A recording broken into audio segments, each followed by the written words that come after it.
Shalom, selamat pagi saudara yang dikasihi Tuhan.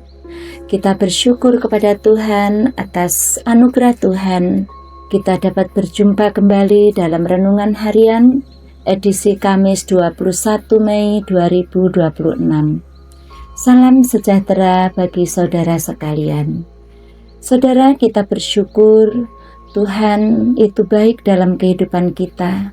Berkat-berkatnya senantiasa kita rasakan. Dan dalam memulai aktivitas kita pada hari ini, marilah kita merenungkan firman Tuhan yang menjadi pedoman dalam setiap langkah hidup kita. Dan kita berdoa. Bapa di surga, kami bersyukur.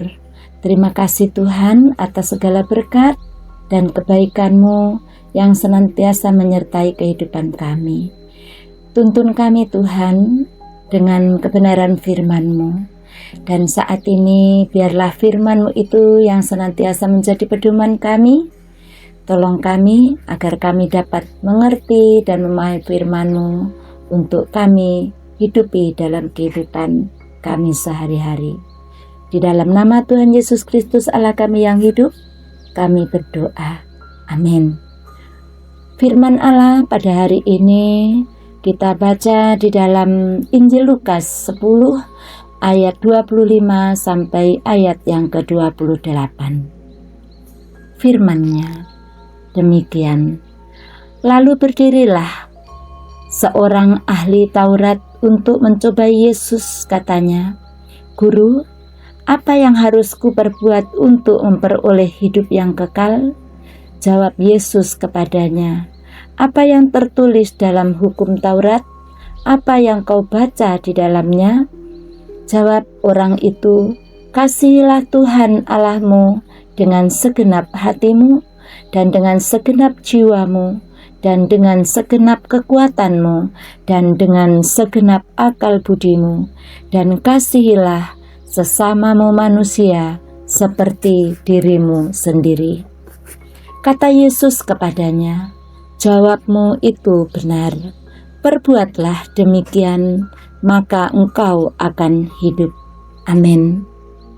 Renungan pada hari ini dengan tema perbuatlah demikian. Jawabmu itu benar, perbuatlah demikian, maka engkau akan hidup.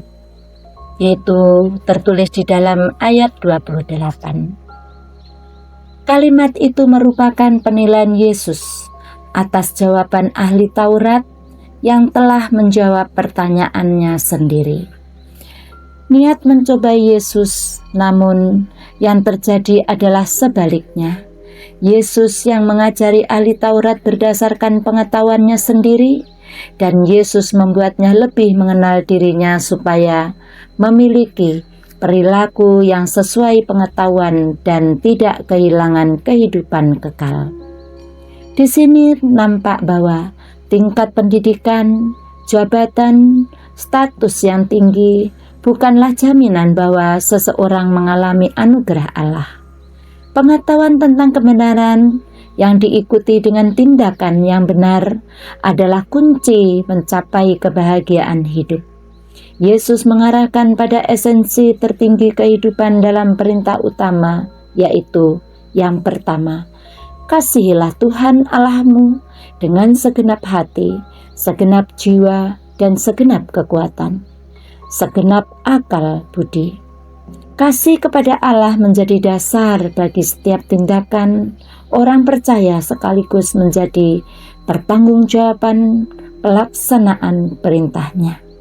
Itulah sebabnya gereja terus melaksanakan pengajaran dan pembinaan supaya setiap orang percaya diperlengkapi dengan pengetahuan yang benar dan mengerjakannya dalam ketaatan.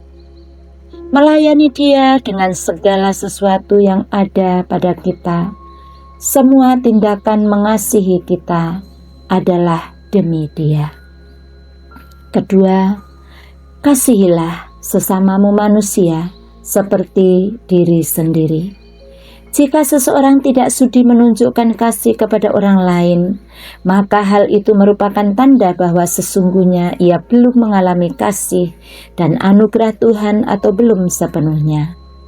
Jadi, jika kita mempraktikkan kasih sebagaimana Allah mengasihi kita, maka hal itu menunjukkan bahwa kita memiliki hubungan yang baik dan benar dengan Allah. Amin. Demikianlah firman Allah. Marilah kita berdoa, saudara. Bapa di surga, kami bersyukur kepadamu atas firman-Mu.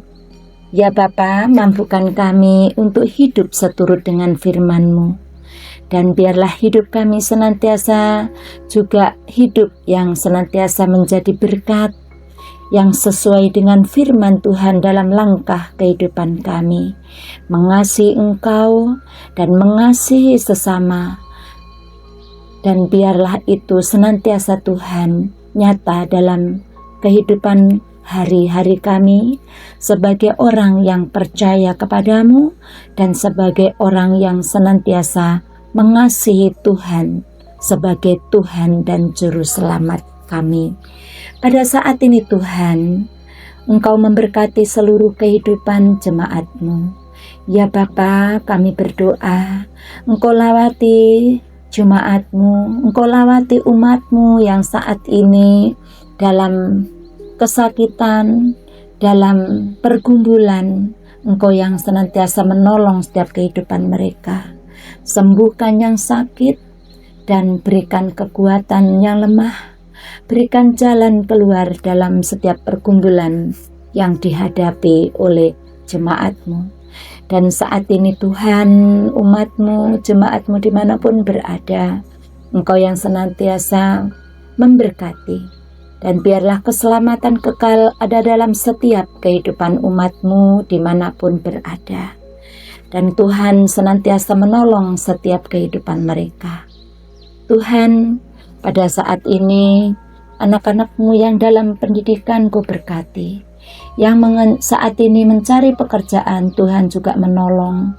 Buka jalan, Engkau bukalah senantiasa pertolongan dalam setiap kehidupannya, sehingga mereka boleh merasakan kasih dan jawaban dalam setiap harapan-harapan hidupnya di dalam Engkau.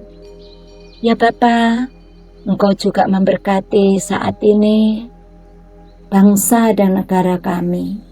Tuhan, berilah kemakmuran, beri kedamaian, dan beri senantiasa kesejahteraan dalam bangsa dan negara kami ini, dan juga bangsa dan negara di seluruh dunia ini. Agar kedamaian, kesejahteraan, kemakmuran juga senantiasa menyertai seluruh bangsa ini. Dan dimanapun umat-Mu berada, biarlah juga senantiasa hidup penuh dengan kedamaian dan kesejahteraan. Bapa, inilah doa kami. Berkati sepanjang hidup kami, dan biarlah tuntunan firman-Mu senantiasa menyertai setiap langkah kami, dan hidup kami sebagai umat-umat-Mu terus memuliakan Engkau dan hidup seturut dengan firman-Mu. Terima kasih Tuhan, doa, harapan dan syukur kami bawa hanya di dalam nama Tuhan Yesus Kristus, Allah kami yang hidup dan Juru Selamat kami. Amin. Saudara, marilah kita terima berkat Allah. Kasih karunia Tuhan Yesus Kristus dan kasih Allah dan persekutuan Roh Kudus menyertai saudara. Amin. Selamat beraktivitas saudara. Tuhan memberkati.